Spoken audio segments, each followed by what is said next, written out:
우리 함께 기도하실 때 회중을 대표해서 김민지 목사님께서 기도하시겠습니다.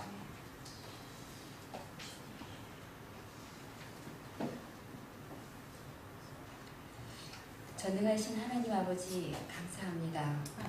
수요예배 자리에서 말씀으로 함께 하시니 이 또한 감사를 드립니다.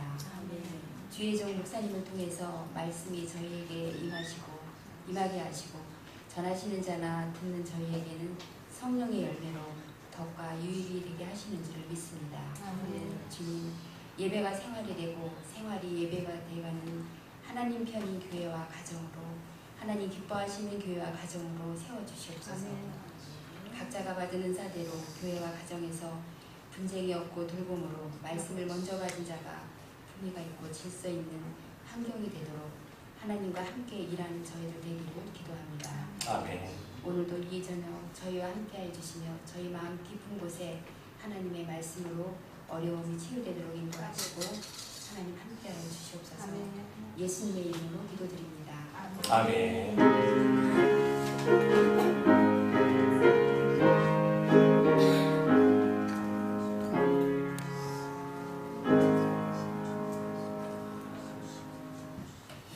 오늘 하나님께서 우리에게 주시는 말씀은 창세기 29장 1절로 11절의 말씀입니다. 한 목소리로 응독해 보겠습니다. 시작. 야곱이 길을 떠나 동방 사람의 땅에 이르러 본즉 들에 우물이 있고 그 곁에 양 세 떼가 누워 있으니 이는 목자들이 그 우물에서 양 떼에게 물을 먹임이라. 큰 돌로 우물 어귀를 담갔다가 모든 떼가 모이면 그들이 우물 아귀에서 돌을 옮기고 그 양 떼에게 물을 먹이고는 우물 아귀 그 자리에 다시 그 돌을 덮더라. 야곱이 그들에게 이르되 내 형제여 어디서 왔노라. 그들이 이르되 하란에서 왔노라.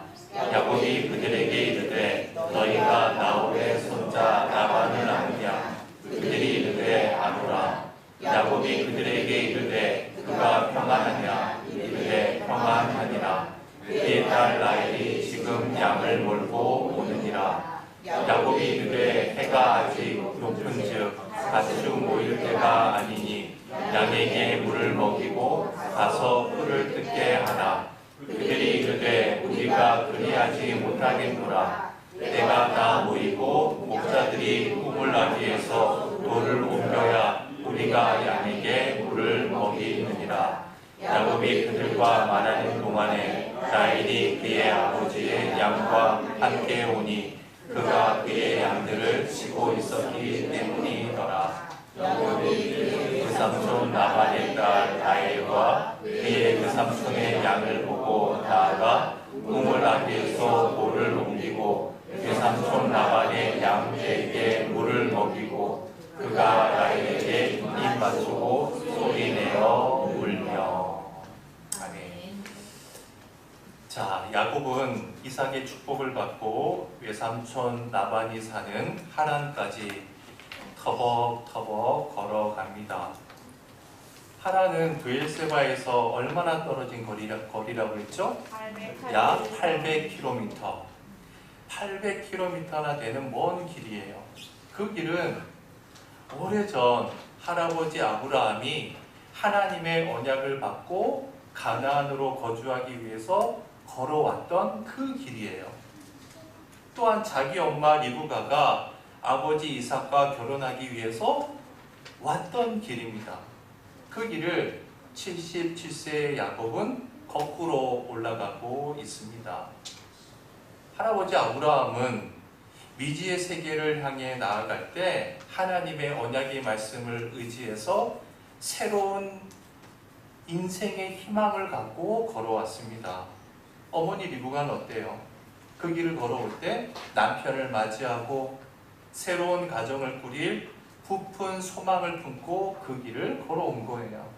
그런데 그 소망과 희망의 길을 야곱은 도망자의 신세로 절망과 낙담에 차서 초조함과 불안감 속에서 걸어가는 겁니다. 그 처참한 신세를 우리는 짐작해 볼 수가 있죠. 자, 야곱이 약 90km쯤 걸어왔을 때 약 사흘째 되는 날이었습니다. 그곳은 루스라고 하는 곳이에요. 해가 져서 선선한 때인데 그때는 조금이라도 더 걸어가야 하는데 그의 육신과 마음은, 그의 심신은 지칠 대로 지쳐 있었습니다. 그리고 그 자리에 쓰러져서 잠을 잡니다. 편한 이부자리가 있나요? 아니에요. 어쩔 수 없이 옆에 있던 돌을 하나 취해서 그것을 베개 삼아서 누워 잡니다. 얼마나 외롭고 처참한 상황입니까? 온 천지를 둘러보아도 자기 혼자밖에 없어요. 그 절대적 고독감, 다리에는 힘이 없고 축 처져서 아마 눈에는 눈물이 글썽거렸겠죠. 그리고 잠에 들었습니다. 그런데 그날 밤 광야의 그 한복판, 터벌판에서 홀로 누워 자고 있는데 그는 더 이상 혼자가 아니었던 거예요. 야곱은 꿈속에서 하나님을 만났습니다. 그리고 하나님께서 야곱에게 말씀해요. 너와 내 후손에게 이 땅을 주겠다. 할아버지 아브라함과 아버지 이삭에게 약속하셨던 그 언약의 상속권을 주셨던 그 말씀을 하나님께서 야곱에게 직접 말씀하고 있는 거예요. 너와 내 후손이 티끌처럼 많아지리니 세상의 모든 민족이 너와 내 후손을 통해서 복을 얻을 것이다. 하나님께서 그 야곱을 복의 통로로 쓰시겠다라고 선포하고 있는 겁니다. 그리고 또 이렇게 이야기해요. 너가 어디로 가든지 내가 너와 함께 할 것이고 내가 이 땅으로 다시 돌아올 때까지 너와 함께 동행해 줄 것이다 라고 약속을 해주는 겁니다. 여러분, 하나님께서 왜 이런 약속을 하고 있는 걸까요? 야곱이 잘나서? 야곱이 선한 일을 해서? 아닙니다. 이것은 하나님의 일방적인 은총이자 불가사의한 그분의 사랑 때문이었습니다. 그리고 당신의 언약을 야곱에게 주셨습니다. 그때가 언제였다고요? 야곱이 가장 절망 속에 빠져 있을 때, 가장 약해지고 힘들었을 때, 바로 그날 밤 하나님과의 인격적인 만남이 일어난 겁니다.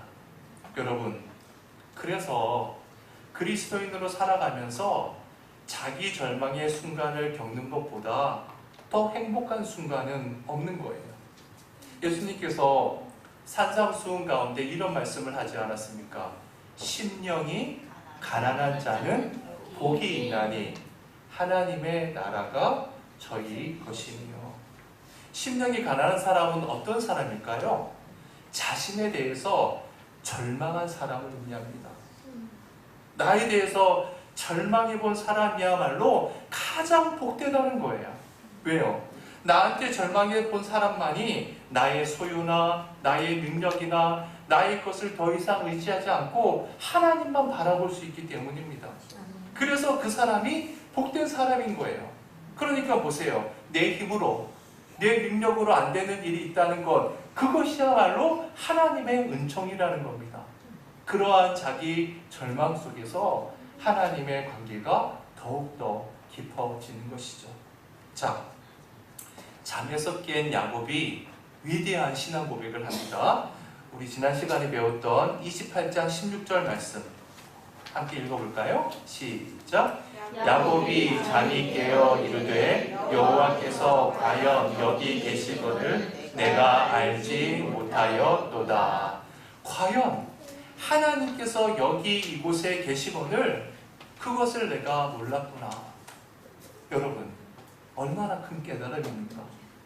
여러분, 일평생 동안 살아가면서 우리가 잊지 말아야 할 것은 내가 어디에 있든 어디로 가든 그곳에 하나님께서 나와 함께 하신다는 사실입니다. 이것을 우리가 잊어서는 안 되겠죠. 자, 그리고 야곱이 하나님께 세 가지 서원을 해요. 20절로 22절 읽어볼까요? 시작! 야곱이 서원하여 이르되 하나님이 나와 함께 계셔서 내가 가는 이 길에서 나를 지키시고 먹을 떡과 입을 옷을 주시어 내가 평안히 아버지 집으로 돌아가게 하시오면 여호와께서 나의 하나님이 되실 것이요 내가 기둥으로 세운 이 돌이 하나님의 집이 될 것이요 하나님께서 내게 주신 모든 것에서 10분의 1을 내가 반드시 하나님께 드리겠나이다 하였더라. 자, 세 가지 소원을 한번 축약해 봅시다. 첫 번째 소원이 뭐예요? 하나님이 나의 하나님이 되실 것이다.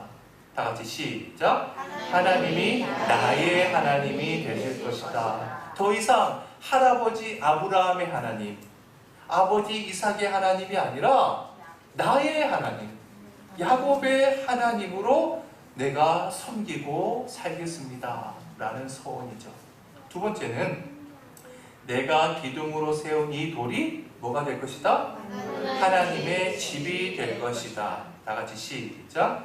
내가 기둥으로 세운 이 돌이 하나님의 집이 될 것이다. 자, 자신이 베개 삼았던 그 돌을 취해서 기름을 붓고 거룩하게 구별하고 난 다음에 그 돌을 가리켜서 뭐라고 했어요? 베델이라고 그랬죠. 베델. 예, 베델은 곧 뭐예요? 하나님의 집. 하나님의 집은 곧 하나님의 성전이라고 했습니다. 그러니까 그 돌의 의미는 성전은 곧 나 자신이잖아요. 자기 자신이라는 거예요. 따라서 이제부터 내가 하나님의 성전으로 살겠습니다. 내 몸이, 내 영혼이, 내 심령이 하나님의 성전이 되겠습니다 라고 하는 소원이죠. 세 번째는 10분의 1을 내가 반드시 하나님께 드릴 것이다. 시작. 10분의 1을 내가 반드시 하나님께 드릴 것이다. 이제부터 11조를 드리겠습니다. 여러분, 11조의 의미가 뭐라고 했습니까? 모든 것이 하나님께로부터 왔다는 신앙 고백이죠. 여러분, 야곱이 얼마나 꾀가 많은 인간이에요. 태어날 때부터 형의 발꿈치를 잡고 태어날 정도로 계산적이고 교활한 인간 아니었습니까? 그런데 이 고백은 지금까지는 자기 꾀와 자기 능력으로 살았지만 하나님, 이제부터는 나에게 무엇이 주어지든 내 능력으로 얻은 것이 아니라 그 모든 것이 하나님께서 주신 은혜임을 고백하면서 살겠습니다. 그런 고백이죠. 이렇게 세 가지 소원을 하나님께 드렸습니다. 자, 바로 그날 밤 야곱의 인생에 획이 그어진 거예요. 방금 전까지만 하더라도 주위를 둘러봐도 자기 혼자밖에 없다는 절대적인 고독 속에 빠져 있었는데 이제는 함께 하시는 하나님, 그 임마누엘의 하나님을 알게 된 겁니다. 따라서 이전의 삶과 앞으로의 삶이 결코 같을 수가 없는 것이죠. 자, 이제 본문 1절을 봅시다. 1절이 뭐라고 시작해요? 야곱이 길을 떠나에다 공표를 쳐봅시다. 길을 떠나. 어떤 길을 떠났다는 거예요? 바로 자기가 만났던 하나님의 집 베델을 떠났다는 것이죠. 여러분, 이와 관련해서 28장 10절을 한번 보세요. 성경책을 펴보세요. 여러분, 성경책 28장 10절 28장 10절 앞부분을 읽어볼까요? 시작. 야곱이 브엘세바를 떠나. 거기 떠나에다가도 공표를 쳐봅시다. 떠나. 자, 이것은 사흘 전에 자기 집을 떠난 것이죠. 보세요. 똑같은 떠나예요. 그쵸? 이것을 공표 친 것을 서로 연결시켜 봅시다. 서로 연결시켜 보세요. 29장 1절과 28장 10절의 떠나를 한번 연결해 보세요. 자, 보세요. 28장 10절. 자, 사흘째 되던 밤에 벌판에서 잠을 자다가 하나님을 만나고 새 날이 되었다면 나흘째 되는 날이겠죠. 그러면 28장 10절에 브엘세바를 떠날 때 이때의 모습 한번 비교해 보자고요. 77세가 되었지만 여전히 마마무이 아닙니까? 생전 처음으로 부모 곁을 떠나면서 불안과 근심과 초조 속에서 집을 떠나는 모습, 그 모습이 눈에 선하잖아요. 그런데 나흘째 되는 날 그 아침, 전날 밤에 하나님을 만나고 나서 다시 떠나는 그 야곱의 모습을 머릿속에 한번 그려보세요. 얼마나 대조적입니까? 더 이상 불안해하지 않아요. 다리에 힘이 생겼어요. 활기가 넘치는 겁니다. 왜요? 하나님께서 함께 하시기 때문에. 자, 1절 다시 봅시다. 야곱이 길을 떠나 동방 사람의 땅에 이르러. 이르러에도 공표 쳐봅시다. 이르러. 동방 사람의 땅은 어딜까요? 하란에 거의 도착했다는 거예요. 하란 땅에 거의 도착한 겁니다. 자, 그리고 아까 28장 10절 한번 다시 볼까요? 10절에 보면 야곱이 브엘세바에서 떠나 하란으로 향하여 가더니 11절이 뭐라고 해요? 한 곳에 이르러는. 이르러에 거기서 또 공표를 쳐봅시다. 11절에 이르러. 그리고 이르러끼리 또 연결해 봅시다. 바로 어젯밤 루스라고 하는 곳에 이르렀을 때 야곱은 심신이 지쳐서 그 자리에 쓰러졌습니다. 여러분, 만약 우리가 살면서 고된 일을 하고 제대로 쉬지 못하고 계속 일만 한다면 당연히 피곤해지죠. 고단해집니다. 그것은 하나님께서 주신 삶의 생리적인 현상이에요. 그때는 당연히 쉬어야 합니다. 그렇죠? 그렇지 않으면 지쳐서 쓰러지고 죽을 수도 있는 거예요. 쉴 때 쉬어야 해요. 그런데 내 육체가 아무리 피곤해도, 내 영혼이 아무리 낭망했다 하더라도 내 영혼이 강건하면 우리는 육체의 피곤을 이길 수가 있습니다. 반대로 내 영혼이 낭망하고 영혼이 힘을 잃으면 내 육체가 아무리 건강해도요, 무기력해집니다. 아무런 힘을 못 쓰게 돼요. 여러분 보세요. 바로 어제까지만 하더라도 야곱은 육체가 지치고 영혼도 지쳤습니다. 심신이 지쳤습니다. 그래서 겨우 집으로부터 사흘길 90km밖에 못 왔는데 피곤해서 지쳐 쓰러져서 잤잖아요. 그런데 지금 동방 사람의 땅에 이르렀다. 하란 땅에 이르렀다는 거예요. 즉 90km의 지점에서 단숨에 몇 킬로를 간 거예요? 710km를 간 거예요. 그러니까 보세요. 총 800km의 여정길에 8분의 1 지점에서 하나님을 만난 거죠? 그러면 보세요. 90km 가다가 쓰러질 정도면 710km까지 가려면 얼마나 더 가는 거야 되는 거예요? 얼마나 더 가야 돼요? 그 전에 걸었던 패턴대로 하면 며칠이 더 소요되는 겁니까? 그동안 3일 길을 왔다면 이제부터는 24일을 더 가야 되는 길이에요. 그런데 보세요. 야곱의 육체는 분명히 피곤했을 거예요. 힘들어요. 발도 부르텄을 거예요. 고생도 많이 했을 겁니다. 그런데 야곱의 영혼은 독수리가 날개치며 올라가듯 새 힘을 얻은 겁니다. 왜요? 하나님께서 그와 함께하고 계시기 때문에.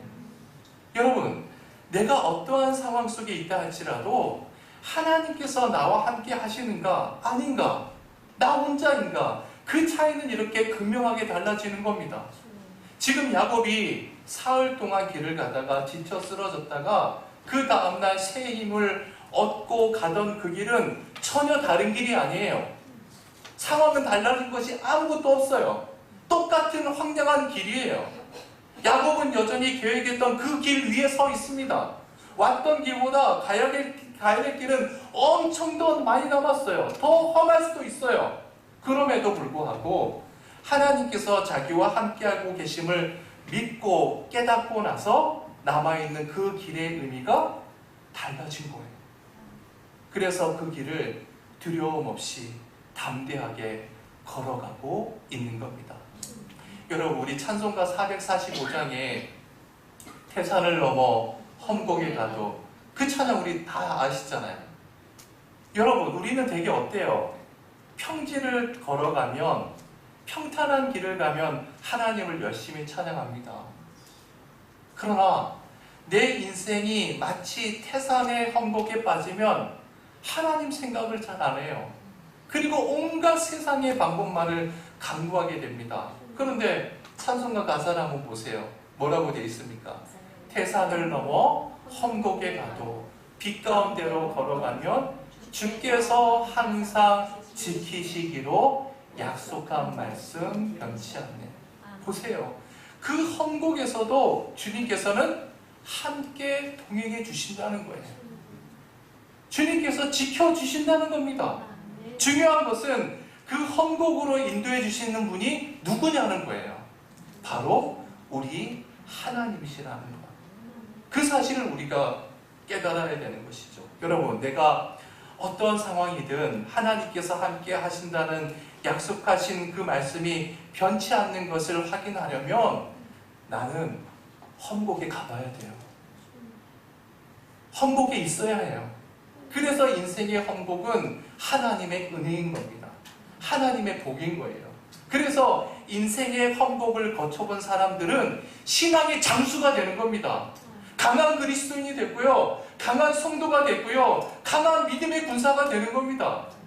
여러분 모두가 인생의 헌곡을 겪으시면서도 신앙의 장수가 되는 복을 누리시길 주의 이름으로 축원해 드립니다.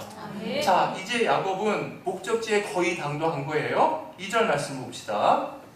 2절 시작.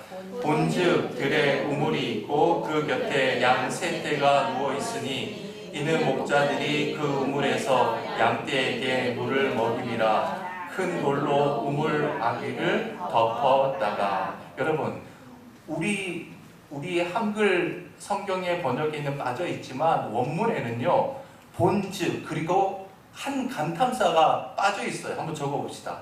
뭐가 빠져 있냐면 보라라는 말이 빠져 있어요. 적어 보세요. 보라. 우리 성경에 이런 감탄사가 거의 생략되어 있어서 이 내용 전달이 조금은 약해지는 것 같아요. 그러니까 보세요. 지금 목적지에 들어오자마자 야곱은 이곳이 초행길이잖아요. 처음 보는 길 아닙니까? 정확히 이곳이 맞는지 아닌지 잘 몰라요. 그렇겠죠. 그래서 유심히 봤는데 뭔가 특별한 모습이 보이는 거예요. 그래서 뭐라고 해요? 보라! 라고 하는 거예요. 보라! 라고 스스로 감탄했다는 거예요. 그러면 뭘 보고 감탄했다는 걸까? 보세요. 우물이 있는데 그 곁에 양 세 떼가 누워 있어요. 그러니까 각각의 목자에게 속한 세 그룹의 양떼가 누워 있다는 것이죠. 그럼 보세요. 우물이 있고 목자들이 있고 양떼가 누워 있는데 그것을 보고 왜 감탄을 했다는 걸까? 자, 2절과 3절을 공독해 봅시다. 보라라는 말을 넣어서 한번 읽어볼게요. 2절과 3절 함께 읽어볼게요. 시작. 본즉 보라, 들에 우물이 있고 그 곁에 양 세 떼가 누워 있으니 이는 목자들이 그 우물에서 양떼에게 물을 먹이리라. 큰 돌로 우물 아귀를 덮었다가 모든 떼가 모이면 그들이 우물 아귀에서 돌을 옮기고 그 양떼에게 물을 먹이고는 우물 아귀 그 자리에 다시 그 돌을 덮더라. 여러분 저를 보세요. 여러분 당시 이때 3,000년 전입니다. 이 3,000년 전 당시에 중동 지방에 있던 이 우물들은요, 개인적인 우물이 아니에요. 공동 우물이었습니다. 그러면 이 공동 우물은 작아야 돼요, 커야 돼요? 당연히 크겠죠. 그래서 그 우물 뚜껑을 큰 돌판으로 덮어 두었어요. 그 돌판이 워낙 커서 한 사람의 힘으로는 닫고 열 수가 없는 겁니다. 보통 장정 두세 사람의 힘이 필요한 거예요. 그러니까 목자들이 양떼에게 물을 먹이기 위해서 서로 힘을 합해서 돌판을 제치고 돌판을 덮어야 되는 겁니다. 그런데 야곱이 도착한 그때가 마침 목자들이 모여있는 시간이었다는 거예요. 양이 지금 몇 대예요? 세 대예요. 그럼 목자도 몇 명이었을까요? 3명이었으면 우리가 알 수가 있죠. 그것을 보고 지금 야곱이 이야기하는 겁니다. 보라, 와 저것 좀 봐 라고 하면서 감탄하고 있는 거예요. 여러분 왜 그랬을까요? 여러분 지금 야곱은 목적지 하나에 거의 당도했지만 모든 것이 낯설어요. 익숙하지 않아요. 그런데 만약 우물가에 아무도 없으면 누구에게 물어보겠습니까? 이곳이 뭐 하란인지 아닌지 물어볼 사람이 없잖아요. 그런데 그곳에 몇 사람이 있어요? 세 사람이 있는 겁니다. 만약 그 우물가에 한 사람만 있었다면 자기가 찾아가려는 라반의 집을 그 사람이 모를 수도 있잖아요. 그런데 세 사람이나 있다는 것은 라반의 집을 알 수 있는 확률이 훨씬 더 높아지는 거겠죠. 그렇지 않습니까? 여러분 한번 생각해 보세요. 사실 지금 따지고 보면 지금 자기 눈앞에 목자 세 사람이 있는 게 뭐 그렇게 대단한 일이에요. 대단한 거 아니잖아요. 그런데 야곱은 그 광경을 보고 감탄하는 거예요. 다시 말하면 지금 야곱은 어떤 사람이 되어 있는 거죠? 자기 눈앞에 보이는 모든 상황을 통해서 하나님의 은혜를 체득하는 사람으로 바뀐 거예요. 그러니까 이 상황을 놓고 야곱은 이렇게 생각하는 거예요. 하나님께서 목자를 한 사람도 아니고 세 사람씩이나 나를 위해 준비시켜 놓았구나. 감사합니다 하나님. 할렐루야 라고 하는 거예요. 4절 말씀 봅시다. 시작. 야곱이 그들에게 이르되 내 형제여 어디서 왔느냐. 그들이 이르되 하란에서 왔노라. 자, 야곱이 이제 목자들에게 물었어요. 내 형제여 어디서 왔습니까? 그들이 대답해요. 어디서 왔다고요? 하란에서 왔습니다. 이 대답만 보면 여러분 어때요? 이 우물과 하란과의 사이가 뭔가 상당히 약간 멀어 보이는 것 같지 않아요? 그렇잖아요. 그런데 그 다음 대화를 보면 하란이라는 마을은 아주 근접한 곳에 위치했음을 우리가 알 수가 있어요. 5절 말씀 시작. 야곱이 그들에게 이르되 너희가 나홀의 손자 라반을 아느냐? 그들이 이르되 아노라. 그 사람들에게 또 물었어요. 당신들 혹시 라반이라는 사람 아십니까? 라반은 야곱의 뭐예요? 외삼촌. 그랬더니 이 세 사람이 다 안다는 거예요. 자, 야곱은 이제 안도의 한숨을 쉰 거예요. 드디어 목적지에 다 도달한 겁니다. 6절 말씀 시작. 야곱이 그들에게 이르되 그가 평안하냐. 이르되 평안하니라. 그의 딸 라헬이 지금 양을 몰고 오느니라. 자, 야곱이 이제 외삼촌 라반의 안부를 묻습니다. 저희 외삼촌 라반께서는 평안히 잘 지내고 있습니까? 그랬더니 뭐라고 해요? 평안히 잘 지냅니다. 이렇게 대답하는 거예요. 여러분 또 이 말을 들었을 때 야곱이 또 얼마나 감격했겠어요. 지금 어머니 말만 믿고 이곳에 온 거 아닙니까? 그냥 막연한 기대만 안고 온 거예요. 하란이 대체 어디에 있는지, 라반 외삼촌이 살아있는지 잘 몰라요. 그러면 생각해 보세요. 외삼촌만을 바라보고 왔는데 혹시 이사가 버렸으면 어떡해요? 또한 외삼촌이 혹시 죽었으면 어떡해요? 혹시 살아있어도 심한 치매에 걸려 있었으면 어떡해요? 혹시나 중병에 걸려 있었으면 또 어떡해요? 그러니까 지금 야곱에게 있어서는 자기가 앞으로 신세져야 할 라반이 평안하다는 것이 얼마나 중요한 겁니까? 그래서 목자들이 평안히 잘 지내고 있다, 이 말이 얼마나 기쁘고 감격스러웠겠습니까? 자, 6절 한번 다시 봅시다. 6절. 야곱이 그들에게 이르되 그가 평안하냐. 이르되 평안하니라. 그의 딸 라헬이 지금 양을 보고 오느니라. 여러분 여기에서도 감탄사가 하나 빠졌어요. 뭐가 빠졌을까요? 그렇죠. 예. 보라라는 말이 빠졌어요. 보라가. 원문대로 읽으면 함께 읽어볼까요? 보라를 집어넣어서 같이 읽어봅시다. 6절 시작. 야곱이 그들에게 이르되 그가 평안하냐. 이르되 평안하니라. 보라, 그의 딸 라헬이 지금 양을 몰고 오느니라. 여러분 저를 보세요. 지금 이 상황을 이해하기 쉽게 설명하면 이런 거예요. 야곱이 물었어요. 라반이라는 어르신이 평안하십니까? 목자들이 대답해요. 그럼요. 라반 어르신은 평안히 잘 지내고 있어요. 그런데 잠깐만요. 저기 멀리 그 어르신의 딸이 이곳으로 오고 있네요. 지금 평안하다라고 하는 말이 끝나자마자 라반의 딸이 양떼를 몰고 이쪽으로 오고 있는 겁니다. 여러분 생각을 한번 해보세요. 야곱은 지금 800km를 걸어왔어요. 약 한 달 정도 소요됐겠죠? 그런데 야곱이 도착한 그 시간에 목자들이 기다리고 있었을 뿐만 아니라 그들과 이야기하는 그 시간에 누가 와요? 라반의 딸이 오고 있는 거예요. 여러분 보십시오. 한치의 오차도 없어요. 여러분 그렇습니다. 하나님은 지금 이처럼 치밀하게 역사하고 있는 거예요. 여러분 한번 생각을 해봅시다. 만약 이 전날에 라헬이 감기가 걸려서 이날 못 나오면 어떻게 해요? 만약 이틀 전에 여기 목자들이 꼴을 얻기 위해서 양떼를 끌고 다른 지방으로 가버렸다면 또 어떡합니까? 한 달 전에 라반이 식구들 데리고 다른 곳으로 이사했으면 또 어떻게 해요? 그러니까 보십시오. 야곱이 브엘세바를 떠나서 한 달을 걸어가는 동안 야곱은 몰라요. 그러나 한 달 내내 하나님께서는 바로 그날 그 장소에서 목자들과 라헬과의 만남을 위해서 그 세 목자와 라헬의 일거수일투족을 치밀하게 역사하시고 하나님의 때가 되었을 때 한치의 오차도 없이 정확하게 만남이 이루어지게 하셨던 겁니다. 여러분 그렇습니다.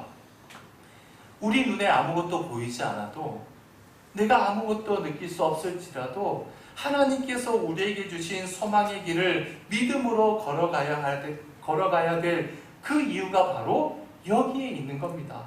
내 눈에는 안 보이지만 이 시간에도 하나님께서는 여러분 각자를 위해서 저 북쪽에서 동쪽에서 서쪽에서 남쪽에서 여러 상황과 사람들을 통해서 역사하고 계신다는 겁니다. 그리고 하나님께서 정하신 그 때가 되면 우리 각자 우리의 눈으로 하나님의 역사를 확인하게 되는 겁니다. 여러분 그 때를 기다리며 믿음으로 걸어가는 것, 그것이 바로 믿음입니다. 자, 야곱이 그 믿음으로 걸어가고 그 믿음의 결과를 확인하게 되었어요. 7절 말씀 봅시다. 7절 시작. 야곱이 이르되 해가 아직 높은즉 가축 모일 때가 아니니 양에게 물을 먹이고 가서 풀을 뜯게 하라. 자, 지금 아직 라헬은 양떼를 몰고 지금 오는 중이에요. 아직 안 왔어요. 그러니까 지금 해가 아직 높다는 것은 지금 해가 중천에 떠 있는 대낮이라는 겁니다. 그리고 가축 모일 때가 아니라는 것은 아직 양을 우리에 넣을 때가 아니라는 의미죠.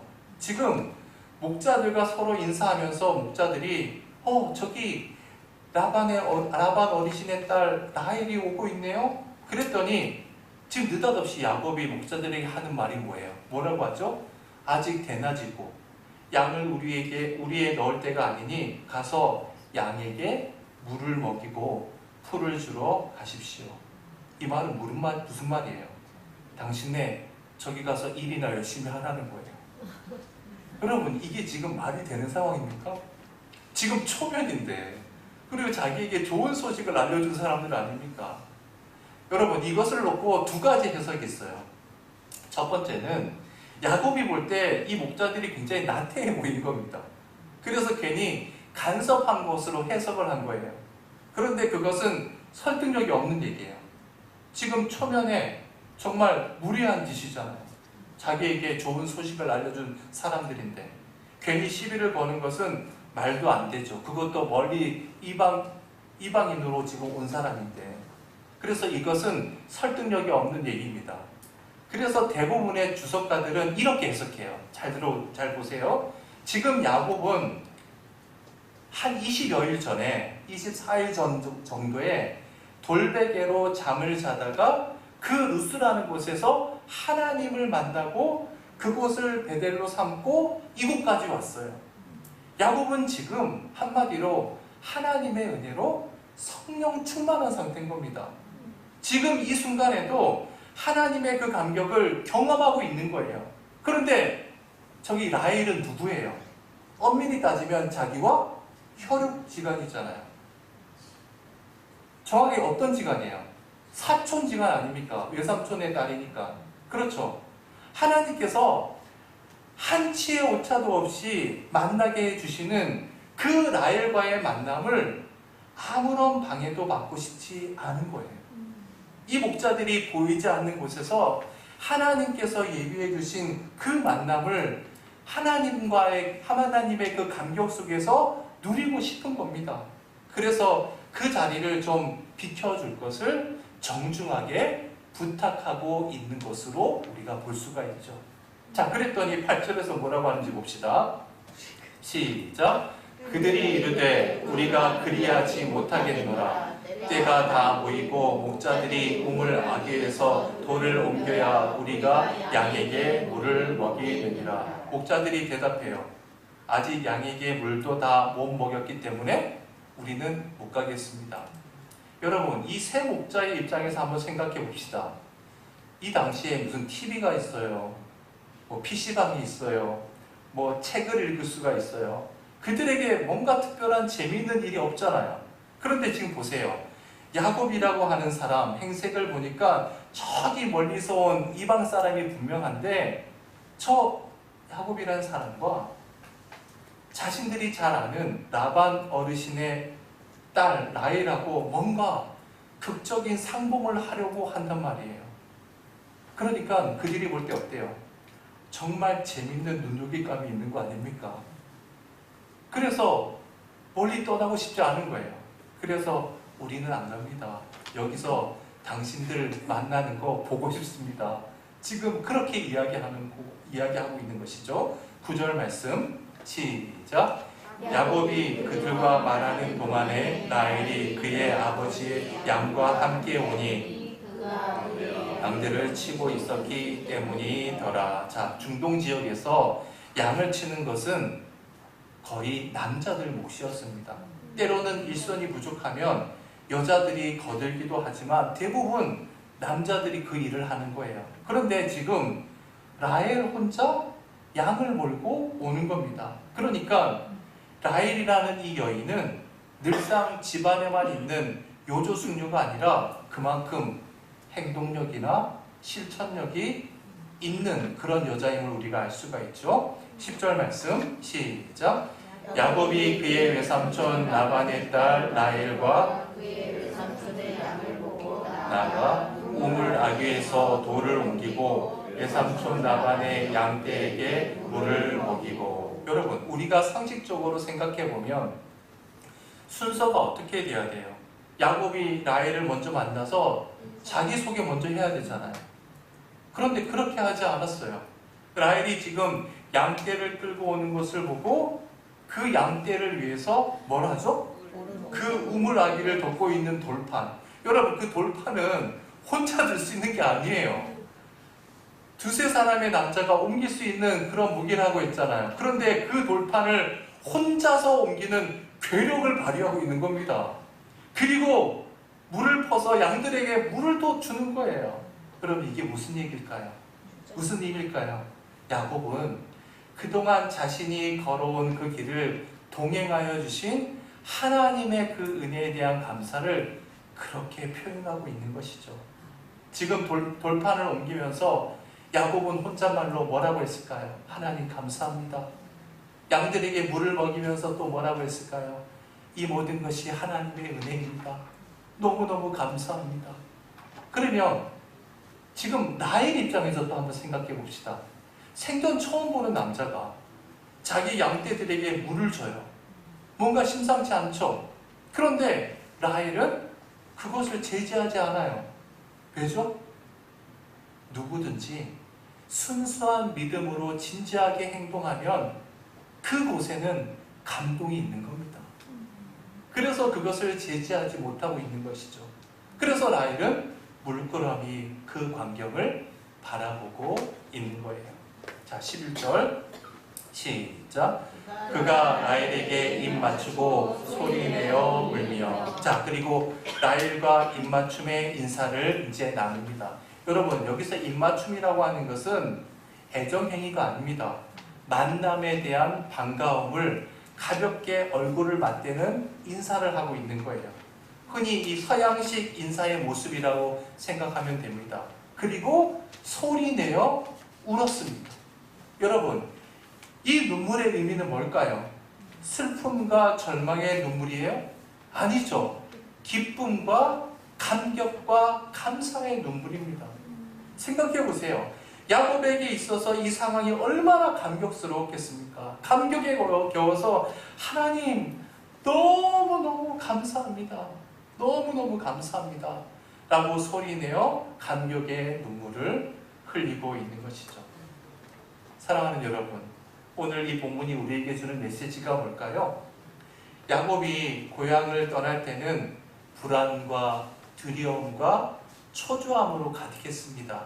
하지만 하나님께서 그와 함께 하여 주심으로 한치의 오차도 없이 치밀하게 역사하여 주시는 그 현장을 우리에게 보여주고 있습니다. 여러분, 우리의 인생도 마찬가지입니다. 하나님께서는 한치의 오차도 없이 치밀하게 우리의 삶 가운데서도 역사해 주시는 분입니다. 그 하나님과 늘 동행하는 여러분 모두가 되시길 주의 이름으로 축원해 드립니다. 기도합시다. 사랑의 주님, 야곱은 800km나 되는 그 험한 길을 수일처럼 여기며 하나님의 은혜 가운데 성령 충만함으로 하란에 도착했습니다. 하나님께서는 야곱이 만나야 할 외삼촌 라반을 한치의 오차도 없이 만나게 해 주었습니다. 그 감격 속에서 야곱은 기쁨의 눈물을 흘리는 모습을 또 보았습니다. 주님, 내가 피곤하고 힘들고 지쳐 있지만 이 시간 주님 앞에 나올 수 있는 것은 하나님께서 나와 함께하여 주시고 나를 지켜주시고 나와 동행하여 주시기 때문임을 알게 하시니 감사드립니다. 태산과도 같은 어렵고 고생스러운 현실 속에서도 험곡과 같은 절망의 순간에서도 나와 함께하여 주시는 임마누엘의 하나님을 늘 믿고 승리하는 믿음의 인생들이 다 될 수 있도록 인도하여 주옵소서. 모든 은혜 감사드리며 예수님의 이름으로 기도드립니다. 아멘. 찬송가 445장 함께 찬양 드립시다.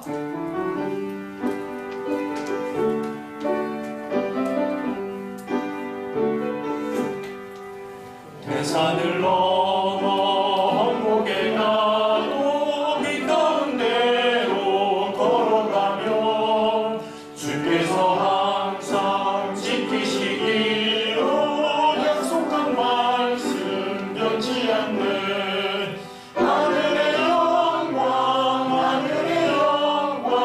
나의 맘속에 차고도 넘쳐 할렐루야를 힘차게 불러 영원히 주를 찬양하리. 캄캄한 밤에 다닐지라도 주께서 나의 길 되시고 나에게 밝은 빛이 되시니 길 잃어버릴 염려 없네. 하늘의 영광 나의 맘속에 차고도 넘쳐 할렐루야를 힘차게 불러 영원히 주를 찬양하리. 광명한 금이 마음에 와라 찬란한 천국 바라보고 할렐루야를 힘차게 불러 날마다 빛에 걸어가리. 하늘의 영광 나의 맘속에 차고도 넘쳐 할렐루야를 힘차게 불러 영원히 주를 찬양하리. 하늘에 계신 우리 아버지여, 이름이 거룩히 여김을 받으시오며 나라의 가옵시며 뜻이 하늘에서 이룬 것 같이 땅에서도 이루어지이다. 오늘날 우리에게 일용할 양식을 주옵시고 우리가 우리에게 죄 지은 자를 사하여 준 것 같이 우리 죄를 사하여 주옵시고 우리를 시험에 들게 하지 마옵시고 다만 악에서 구하옵소서. 이게 나라와 권세와 영광이 아버지께 영원히 있사옵나이다. 아멘.